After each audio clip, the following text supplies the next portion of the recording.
Обстановка на кыргызско-таджикском участке госграницы характеризуется как стабильная. Общественный порядок обеспечивают правоохранительные органы, приграничный район патрулируется в усиленном режиме, пункты пропуска функционируют штатно. Демонтаж забора в районе села Кокташ Баткенского района, как отрапортовали в ГПС, был произведен. Отметим, что с этого ограждения все в этот раз и началось.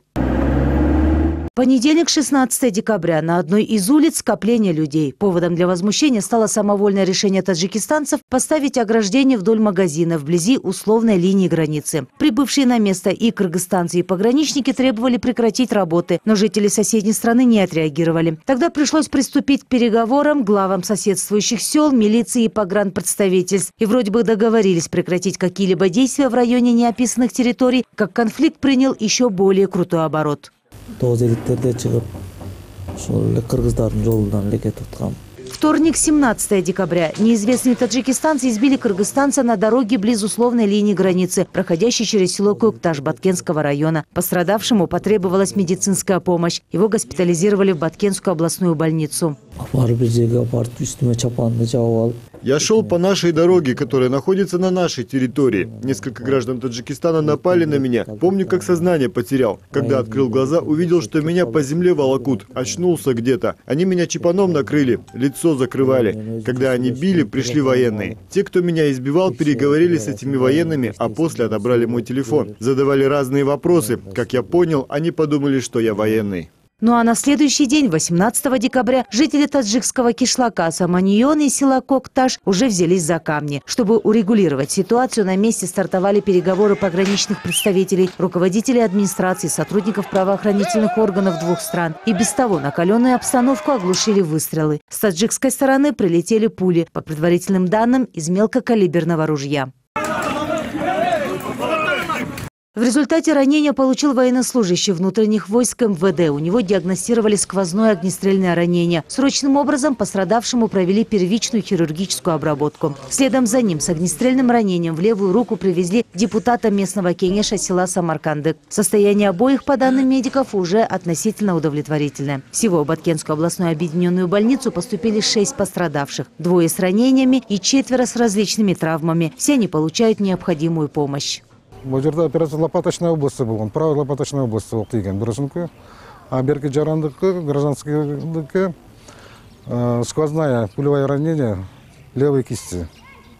Шоңғы күнтен жардам көрсетілді, азыркы состояниесі удовлетворительный, жақсы. Прерванные переговоры все же состоялись. На встречу полномочный представитель правительства Баткенской области Акрам Мадумаров и глава Сагдийской области Таджикистана Раджабой Ахмадзада совместно пришли к выводу, что по вопросам урегулирования подобных конфликтов должны работать строго уполномоченные органы. А по произошедшему конфликту проведут тщательное расследование. Всем пострадавшим окажут необходимую помощь. Поговорить на темы разные в парламенте сегодня особо не удалось. Большая часть выступлений коснулась произошедшего на кыргызско-таджикском участке госграницы инцидента. Депутаты потребовали отчет от представителей комиссии по делимитации и демаркации границ и предложили организовать на юге республики штабы Госпогранслужбы и МЧС. На 2019 жылдан бери Баткен областында с начала 2019 года в приграничных районах произошло 6 столкновений, в результате которых с обеих сторон были жертвы и пострадавшие. Мы неоднократно обсуждали этот вопрос. Давали поручения, но так никто и не сообщил, как проходит определение границ комиссией, что сделано, есть ли результаты. Когда будет поставлена точка? Жители Баткена живут в страхе. Каждый раз при инцидентах мы приглашаем правительство, даем поручения. Они едут на место, проводят переговоры. Но через несколько месяцев все повторяется снова. Если правительство не может решить вопрос, то тогда давайте каждый месяц будем приглашать их сюда и заслушивать информацию, чтобы знать, действительно ли идет какая-то работа. Вы сами видели, что произошло. Пострадали 4 человека. Это говорит о том, что пришло время перевести штабы Государственной пограничной службы и Министерства чрезвычайных ситуаций на юг. Проблема границ остро стоит в Баткене и Джалалабаде. Штаб должен находиться там, ближе к границе. В состав межправительственной комиссии по вопросам делимитации и демаркации границ с Таджикистаном должны войти авторитетные жители приграничных сел. Они, как никто другой, знают проблемы своей местности, причины, почему возникают инциденты. Нам нужно снова собрать членов правительства, пусть даже в закрытом режиме. Нам нужны ответы. Сколько раз заседала межправительственная комиссия? Сколько километров границы описано?